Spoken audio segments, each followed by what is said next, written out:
मित्रों, आज केंद्रीय चुनाव आयोग ने 5 राज्यों के विधानसभा चुनावों के कार्यक्रम की घोषणा की है।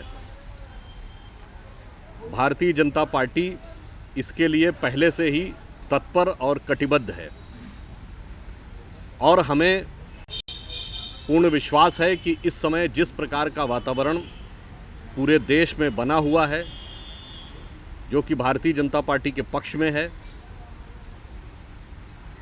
उसके आधार पर हम इन सभी राज्यों में बहुत अच्छा प्रदर्शन करेंगे। 4 राज्यों में हम अपनी सरकार बनाएंगे और मिज़ोरम में भी हम बहुत अच्छा प्रदर्शन करने में सफल होंगे, ऐसी हमें आशा है। मध्य प्रदेश और छत्तीसगढ़ की सरकारों ने जो अच्छे काम किए हैं, उसके आधार पर हम पुनः सत्ता में वापस आएंगे और राजस्थान और दिल्ली की सरकारों के अक्षम प्रशासन के विरुद्ध भारतीय जनता पार्टी के पक्ष में हमें निर्णायक जनादेश प्राप्त होगा। मध्य प्रदेश इतना बड़ा राज्य है, एक ही फेज में पूरे चुनाव कराए जा रहे हैं। ये चुनाव आयोग के विचार का विषय है। वो उन्होंने इस पर जो भी व्यवस्थागत दृष्टि से निर्णय लिया होगा, इस पर हम लोगों को कोई टिप्पणी नहीं करनी।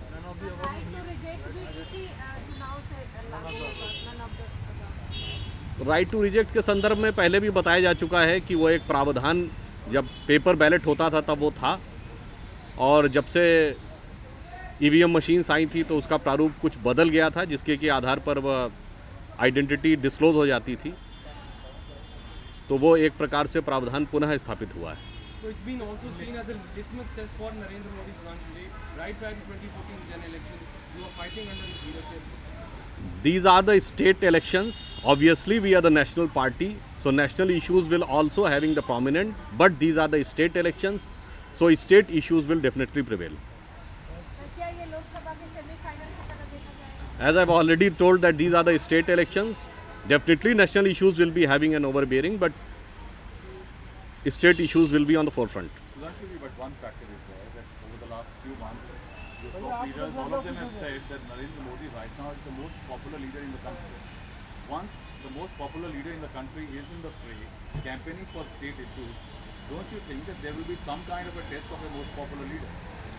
There is no doubt about it that Sri Narendra Modi is the most popular leader in the country these days, which is evident from all sort of surveys coming from electronic and print media. And definitely we will be having an advantage of this.